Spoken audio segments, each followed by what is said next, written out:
mais uma conversa com o Binder, hoje bastante especial. Eu vou conversar com o Luffy Stefan, ele é cineasta, eu vou bater um papo com ele sobre novelas dos anos 80. Então o assunto vai ser muito divertido, especialmente novelas da Globo, do 19 horas, que tem muito o que falar, né? Beleza? Olá, tudo bem? Boa noite. Boa noite. Obrigado por ter topado, né, bater esse papo comigo. Bom, primeiro, obrigado pelo convite, né, por estar aqui hoje. Então, estamos aí, sempre falando desses temas tão interessantes que tem a ver com essa memória da TV, né? Quer dizer, o Brasil tem essa fama de país sem memória, né? Que as pessoas esquecem as coisas e eu acho que é importante resgatar. Então é isso, estamos aí. Segue meu canal, segue o canal do Nilson também, ele sempre comenta, é bacana, é uma pessoa que está... Então, a gente resolveu fazer dos anos 80 porque está no ar a reprise da novela Brega Chique, que é uma novela dos anos 80 que foi exibida às 7 da noite, no horário original. Então, por conta desse gancho, as pessoas estão falando, nossa, as novelas das 7 eram engraçadas, eram cômicas, os elencos eram incríveis, eram divertidas. Então surgiu essa vontade de falar das novelas das 7 da década de 80, que eu espero, sinceramente, que o canal Viva reprise mais novelas das 7 dos anos 80, porque elas eram muito boas. Até agora reprisaram muito poucas, né? Acho que só Brega Chique, que Rei Sou Eu também, que é do Cassiano Gabus Mendes também, mas acho que foram as únicas novelas das 7 dos anos 80 que o canal Viva reprisou até agora. Cambalacho, né? Também. Bem lembrado, tinha esquecido. Isso aí. Então foi Brega Chique, que Sou Eu, e Top Model, que é uma novela que começa no fim de 89 e aí vai para 90, então é uma novela meio híbrida, né? Dos anos 80, ela tem uma cara de anos 80, mas ela também já tem uma cara de 90, né? Anunciando a nova década. Então é uma novela que fica meio do caminho, né? Então, vamos ver o que mais vai aparecer, né? Espero que venham outras reprises. Mas você, por exemplo, o que você lembra das novelas das 7 dessa época? Então, o que marcou muito, que começou com essa questão das novelas ficarem mais, esse humor mais pastelão, né? Que vem ali acho que com o Cassiano Gabus Mendes, e com o Silvio de Abreu, esses caras, acho que foram os começaram ali, porque até então as novelas das 7, no começo da década de 80, que eu lembro, não lembro porque eu não via muito nessa época ainda, que era muito pequeno, mas eu li sobre isso e eram novelas mais sérias até no horário, não tinha, depois começou a vir temas, acho que Locomotiva, que era da década de 70, acho que começou ali alguma coisa mais nessa pegada, que daí veio esse humor mais pastelão, que eles chamam, né? Que foi o que marcou realmente a década, né? Qual que é o teu preferido aí dos anos 80? Em primeiro lugar é Guerra dos Sexos, né? Que eu amo. A primeira versão, né? De 83. Eu assisti na época que eu era criança e amava. E depois eu revi outras vezes, quando passou a tarde. E depois eu vi em versões piratas que circulam por aí. Então, mas é uma novela maravilhosa que podia ser exibida. O Viva vivem pedindo essa novela, mas até agora não apareceu, né? Então a minha preferida seria a Guerra dos Sexos. E a sua, Ângelo?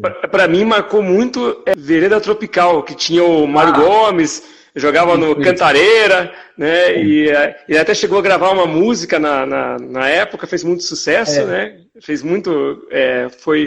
Acho que foi uma fase. E também tinha o Jonas Torres, né? Jonas Torres era o filho da Lucélia Santos. É isso? Era o filho da Lucélia Santos com o Lauro Corona, que aparece só no começo da novela, depois ele morre, né? Mas ele é o pai do garoto, o pai biológico. Isso eu não lembrava, isso eu não lembrava mesmo. Lauro Corona é o namorado da Lucélia Santos, namorado, que ela engravida e ele foge, né? Porque ele não queria se comprometer. E aí ela tem um filho sozinha e ele morre, né? O rapaz morre, e então por isso o pai do Lauro Corona, que é o Valmor Chagas, que é o grande vilão, mas é um vilão meio cômico, e quer pegar o neto porque é o neto dele, né? Porque o filho morreu, então ele quer tomar a posse do neto. Não, que o pessoal tá falando aqui de Sassaricando, mas... Essa novela, Sassaricando, que é do Silvio de Abreu, eu acho que foi uma boa novela, mas ela realmente, o que você falou, eu concordo, ela se perde da metade pro fim, a novela dá uma perdida, pelo que eu me lembre, né? Teria que rever agora. Teve o remake dela há pouco tempo, né? Aquela Haja Coração, mas eu confesso que eu não vi o remake. Também não. E agora o Viva falou que quer passar, depois de Brega Chique, Sassaricando, mas como o Viva geralmente anuncia alguma coisa e na última hora muda, então eu não vou mover um músculo do rosto. Na hora que começar eu assisto, porque toda vez eles anunciam uma novela, depois eles trocam, né? Então falaram que vai ser Sassaricando, mas eu não acredito. É muito engraçado. O personagem do Laerte Morrone. Laerte Morrone, exatamente. e que era ótimo. Mas aqui o Albino está falando que Jogo da Vida foi o embrião das comédias. De fato, ele falou corretamente. Eu acho que Jogo da Vida, o próprio Silvio de Abreu já disse isso em entrevistas, né? Jogo da Vida começou como uma novela mais normal, assim, da Sete, com o romance da personagem principal que é abandonada pelo marido, tem que reconstruir sua vida, que é a personagem da Glória Menezes. A novela era uma novela normal, digamos assim. Aí o que aconteceu? Aos poucos eles foram colocando esses elementos de comédia pastelão, comédia física, né? E a novela foi ficando cada vez mais escrachada.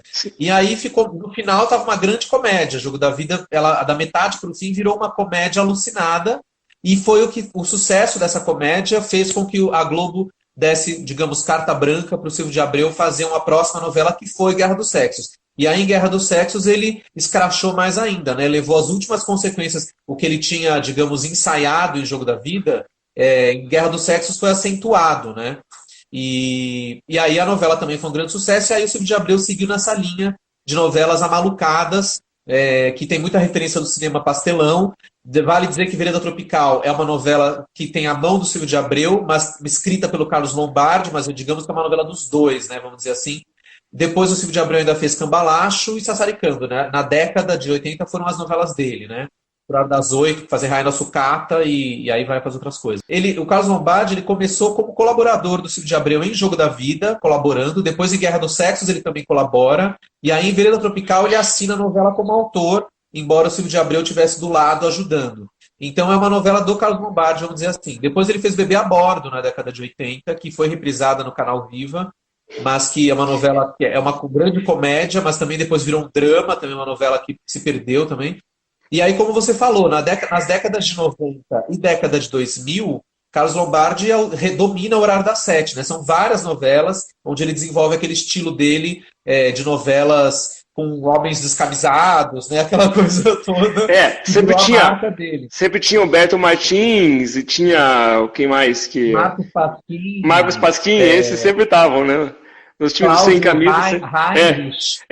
Depois Tatuapu, o índio lá, Tatuapu. Na novela Uga Uga. Então o Carlos Lombardi ele domina o horário das 7 nos anos 90 e 2000. Por quê? Porque nessa época o Cassiano Gabus Mendes já tinha morrido, né? Que a última novela do Cassiano foi em 93, Mapa da Mina, logo depois ele morreu. Foi ruim, exato, foi uma novela considerada fracassada. E aí o Cassiano morreu, o Silvio de Abreu foi para o horário das 8, das 9, então abandonou o horário das 7. Então quem vai dominar o horário das 7 depois é o Carlos Lombardi e o Antônio Calmon, que começou em Top Model. E aí faz Vamp, e aí tem também várias novelas do Calmon sempre no horário das 7. O Antônio Calmon, assim como o Carlos Lombardi, esses dois autores, se eu não me engano, eles só fizeram novelas das 7 na Globo, nunca foram para outro horário. Já o Cassiano e o Silvio de Abreu, que tinham dominado as comédias dos 80, o Cassiano chegou a fazer 2 novelas das 8, que foram Champanhe e Meu Bem, Meu Mal, e o Silvio de Abreu foi para as 8, onde ele ficou praticamente como um dos oficiais da novela das 8, das 9, né? Que agora o Silvio de Abreu não escreve mais, né? Ele é o diretor de dramaturgia da casa. Né? E também a trilha sonora do Bebê a Bordo foi citada aqui. A trilha sonora era muito boa, nacional. Eu lembro que tinha vários, tinha até o Yahoo, que tinha Mordida de Amor, né? Tinha várias. Sim. Sempre quando aparecia a Maria Zilda, né, a personagem dela, era o tempo todo tocava lá, Mordida de Amor. Ela tinha sonhos eróticos, e essa música era a trilha dos sonhos eróticos dela. Ó. Alguns até meio sadomasoquistas, era uma coisa extremamente ousada para 7 da noite em 88, há 32 anos atrás. Mas, enfim, as pessoas gostavam. As crianças gostavam, né? Engraçado. Bebê a Bordo foi uma novela que agradou muito o público infantil. Tanto que teve álbum de figurinhas do Bebê a Bordo, né? Essa eu não lembrava. Bebê a Bordo, Que Rei Sou Eu, Vamp, foram novelas das 7 que tinham álbuns de figurinhas, aqueles álbuns que eram dobráveis, era um grande pôster, né? Que de um lado tinha as fotinhos dos atores e do outro lado eram as caricaturas. Eram álbuns pôsteres, que geralmente as pessoas completavam e punham na parede, por exemplo, né? Eu tenho um aqui do Rock Santeiro, que também foi o mesmo esquema, um álbum com fotos de um lado dos atores e do outro lado eram as caricaturas dos personagens de Asa Branca, né? Chegou a completar o álbum do... Completei, me lembro até que a última figurinha que saiu, eu lembro como se fosse hoje, foi a Isis de Oliveira, que fazia Rosalie, uma das dançarinas da boate Sexos. Era a Ninon, Rosalie e a E o Namagalhães, Matilde, que é Namagalhães. Namagalhães. É isso. Exatamente. Que o Aqui alguém, a velha do isopor. Isopor. A Não velha do sei, o isopor tá dizendo falando que o aí. Léo Jaime dava tiro no pé. Exatamente. Toda vez que ele vai assaltar um banco, ele dá um tiro no pé, né? Aí ele, ai, meu pé! Né? Toda vez acontece isso com ele, né? A velha assistia a novela. Desastrado. Do Sassá Nossa, a velha do Mutema. isopor tinha álbum do Sassá Mutema. Não, Eu acho que ela tá louca. Esse não tinha. Sassá Mutema, eu também não lembro. Mas, enfim, vamos falar. As pessoas estão perguntando de novelas consideradas flop dos anos 80. Então, Léo Bruno, ele está dizendo Amor é Nosso, Transas e Caretas. Então, eu falei isso outro dia na live. Acho que eu estava na live que eu fiz com o Wilson. Eu falei sobre isso. Para mim, o Viva tinha que lançar um horário de novelas malditas, às 3 da manhã, para quem tem insônia. E aí, nesse horário, é como eu, por exemplo. Aí, nesse horário, eles podiam pôr essas novelas consideradas fracassadas, como O Amor é Nosso, Transas e Caretas, e eu colocaria ainda Um Sonho a Mais, que também é das 7 nos anos 80 e também é fracassada, né? Considerada fracassada. Não é que são fracassadas, são novelas que não funcionaram. O público não entendeu direito, não comprou aquelas ideias, tanto do Amor é Nosso, como Transas e Caretas e Um Sonho a Mais. E as novelas não aconteceram, né? Não caíram na boca do povo. Esta foi mais uma edição do Conversas com Binder. Siga a gente no Instagram, Conversas com Binder, ou então também no Twitter, Comando na Mídia. Até a próxima edição e aquele abraço!